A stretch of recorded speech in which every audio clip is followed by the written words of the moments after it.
अनंत संबंध, एक ऐसा नाम जिसमें शायद इस पूरी आर्टवर्क की सबसे बड़ी कहानी छुपी है। और इस कहानी को समझने के लिए सबसे पहले हमें शिव जी को नहीं, इस ताले खालीपन को देखना होगा।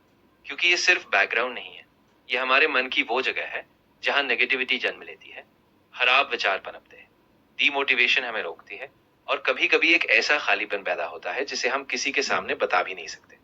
और कलाकार ने उसी भीतर के अंधेरे में शिव को विराजमान किया है। ध्यान से देखिए, वह बस उसके बीच शांत है, और उनके चेहरे पर वो हल्की सी मुस्कान, जैसे वो हमारे मन के उसी अंधेरे में बैठकर सीधे हमें देख रहे हो और कह रहे हो, मैं यहां हूं, तुम अकेले नहीं हो, तुम बस आगे बढ़ो।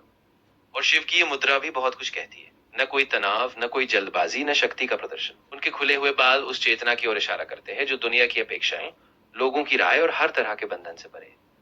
और उनके मस्तक पर यह चंद्रमा, चंद्रमा बढ़ता है, घटता है, फिर लौट आता है। जैसे जीवन हमें याद दिलाता है कि कोई भी अवस्था हमेशा नहीं रहती, अंधकार भी नहीं। और फिर शेषनाग के ये फैले हुए फन, ये सिर्फ एक सुंदर डिटेल नहीं है, ये संरक्षण का भाव है। जैसे एक विश्वास कि जब जीवन तुम्हारे सामने अपना विष लेकर आएगा, तब भी तुम पूरी तरह अकेले नहीं हो। और ये है नंदी, शांत, स्थिर और पूरी तरह समर्पित। नंदी जैसे हमें सिखाते हैं कि सच्चा विश्वास हर सवाल का जवाब नहीं मांगता, कभी कभी सिर्फ भरोसा करके ठहरना भी भक्ति है। अब इन सारी चीजों को एक साथ देखिए, मन का अंधेरा, उसके बीच शिव, रक्षा का प्रतीक शेषनाग, समर्पण का प्रतीक नंदी, बदलते समय का चंद्रमा। यही सामटॉक की फिलॉसफी है। हमारी जिंदगी में कितने ही रिश्ते आते हैं, कुछ बदल जाते हैं, कुछ दूर हो जाते हैं, कुछ एक पड़ाव के बाद पीछे छूट जाते हैं। लेकिन शिव के साथ हमारा संबंध किसी एक परिस्थिति का मोहताज नहीं।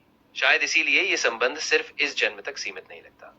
एक विश्वास जो शायद किसी बीते हुए जन्म से चला रहा है, आज भी हमारे साथ है और आने वाले कल में भी बना रहेगा।